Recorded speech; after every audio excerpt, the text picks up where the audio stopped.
Hello dear viewer and welcome to this review of Kingdom Rush Vengeance on iOS with me, Vez'nan. Let's get started, shall we? So there's some fun music, some good little animations, a big map that if they continue the trend of Ironhide games, they will eventually expand on. This area in particular looks like it's going to be more. Just an opinion. Of course, there's also all these clouds. They could just expand into the clouds. Because let's face it, they can. They're cool. So, a couple comments about this game.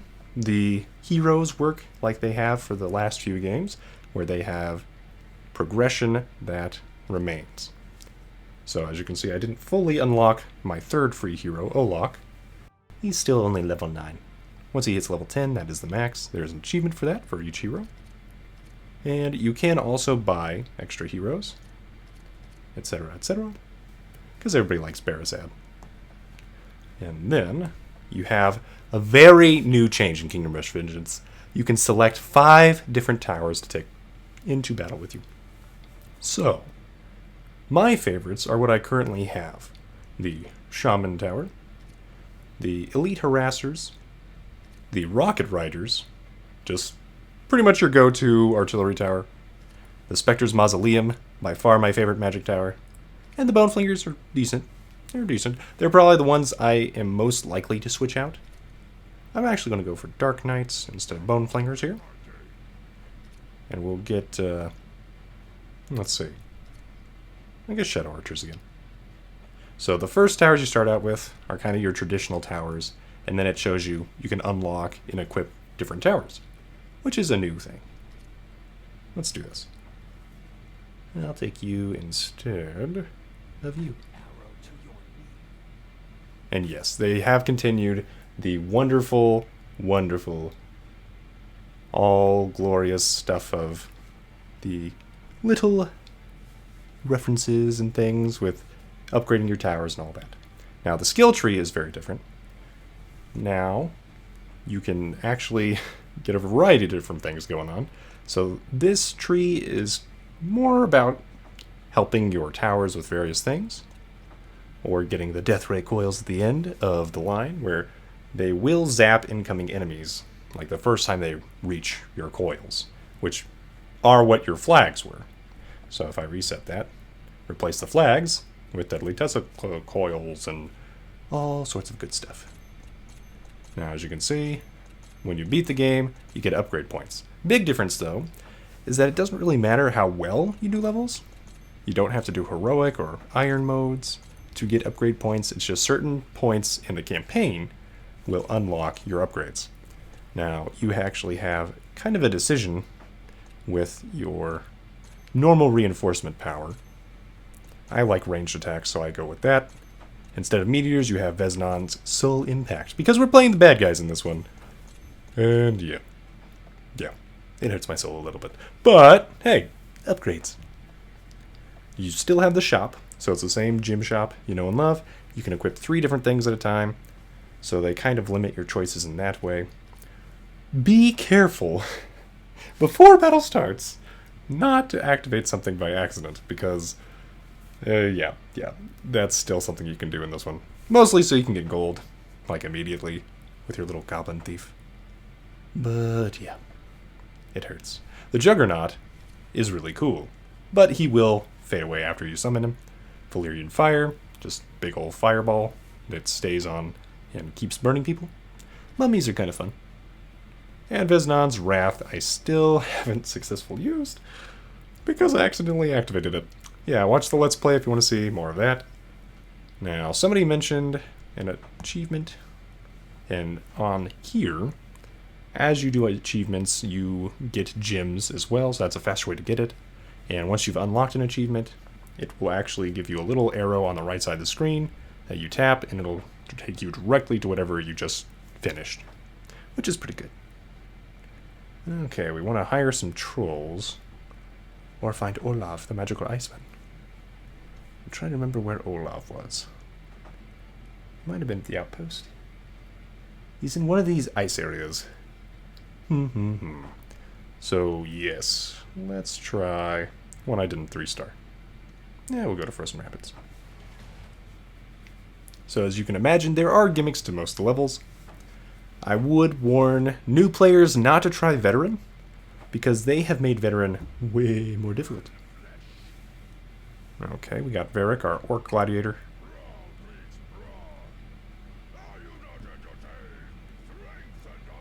And as you can tell, they do have various things. You can tap on the penguins here. This is how you get the Secret Agent Penguin achievement. I believe there are 4 of them. I'm trying to remember, I think that one is not one. Oh, I am wrong. Maybe there's 5. No, that penguin flew. Well, we got that achievement already, so it's probably fine. So you can actually zoom in on this one, and if you're not careful, you can actually forget that you can't activate something early when you zoom in on this. You can't activate that wave early, or even activate it at all. So be careful with that. Your 3 abilities are in the bottom right. If you zoom in, guess what? You can still accidentally activate them. So yes, that is a thing. And it is sad. Okay, so from our 5 towers, we have options. I know already that there's going to be a ship that pops up over here later on. So we're going to want something that is archery or long-range related. Let's get an archer here. We can get our Dark Knights. The Arc Warriors actually have 3. So I honestly prefer the Orc Warriors over the Dark Knights. The Elite Harassers are nice because they actually have bows. So, elves with bows. Go figure. I'm going to put Rocket Rider over here. And my favorite Mage Tower. Spectre's Mausoleum. I generally like it towards the beginning to cause some chaos. And then we're going to do that. I am entertained, thank you. Let's summon our normal reinforcement. And then we actually have the hero's super ability, the Goblin Gang. So only Varric has this. Olok has a teleport, and Azra has a toxic arrow cloud. And I think Azra is my favorite hero because she can teleport. So if you click far enough for Azra, she'll just instantly teleport. It's pretty great. What else do we need? Let's upgrade you. Start that way for more money. Aha, there's that crazy Viking prowess stuff. I don't know. Okay. We're going to do that. Ooh, I got a Pit Lord. He's pretty tough. It's the first time that's happened for me. There's a small chance. Alright, so our new meteor ability, Soul Impact. So it has little extra bits that go out, and when it's fully upgraded, it can impact various areas, it can stun. It's pretty good, pretty good. That's an axe thrower. So we've got that. I'm trying to show to everybody who's watched the rest of the series what the full abilities of the Dark Knights are, because we never got there. Nope. I did not get to spend all my money as efficiently as I wanted for getting these guys to level 4. Yeah. Sir Affleck, protect my flanks. Okay. We probably just Soul Impact up here. Yeah. Alright, Varric. And as in previous games, you can select your hero by tapping on the character or by clicking the portrait. Okay. And here's our Tesla coil. I should probably let somebody get to the Tesla coil, just to show off what it does. As you can see, they are charged. They're ready to fire. So, what else do we need? Probably, I should buy a tower if I'm going to show off the Tesla coil. Okay. What else? What else is important? I guess we'll go with Orc Shaman. Yeah, why not? There's a lot of freezing from these wolves, so look out for that. They still have the comic cutscenes, so those are fun as you reach important points in the story. You'll see those. Other good stuff about this game. If you love tower defense, you'll like Kingdom Rush Vengeance. I would say it seems a little more open-ended than other Kingdom Rush games in terms of you can choose which towers you want more. There's more customization there. Yeah, we're gonna do this. I'm not sure how tough the Tesla coils are. So let's find out. This guy's got 109 to 2. Alright, guy. I'm gonna move these guys here. Get ready for soul impact if this doesn't kill him. There we go. So that's what the Tesla coils do, and then they are discharged. So they will not fire again this round.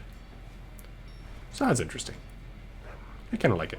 So this game is both, I would say, easier for new players and harder for veteran players because of the veteran mode being more difficult. That's how it felt anyway, because I was having trouble with the veteran levels when I was even starting the first few levels. And back in the day, I could get maybe 3 to 4 levels in before I needed to worry about it. And now it's like, I didn't have all my upgrades in, of course, so that was probably part of it. But still, it seems like they have tried to refine quite a bit of the game and make it a little more open. Okay, so we've got Brutal Strike, Reflect Damage, and of course, Impervious. So they're going to have their unbreakable shields. Aren't you guys going to like block at all? So, okay. Their shields basically block 3 hits regardless of the damage. Once they pull them out. Why aren't you pulling out your shield? I want you to get your shield out. Man, I'm getting really lucky with the Pit Lord in this level.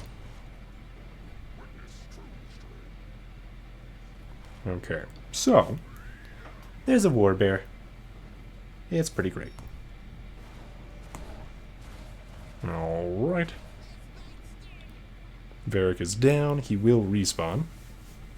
There is an upgrade that allows him to respawn faster, so that's why he will be back shortly.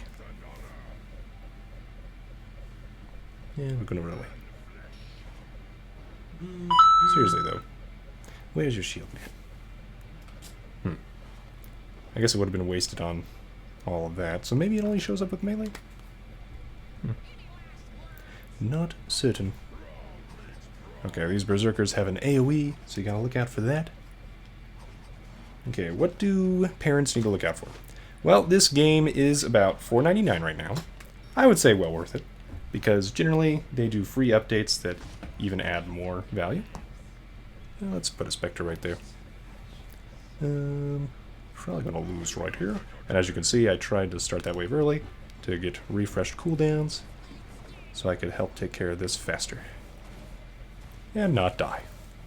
Not dying is pretty nice. Okay. I got my 20 hearts, which is good. Other things, as you may have noticed, there is some cartoon blood on occasion. Oh, there's that little shield. Now you can see it. He was hiding behind that shield. Looks like it only works for melee.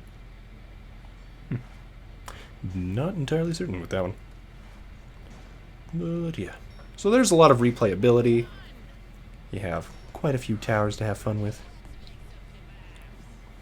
Okay. We're doing alright. Well, let's see. We can see little death animations. There are a few curse words.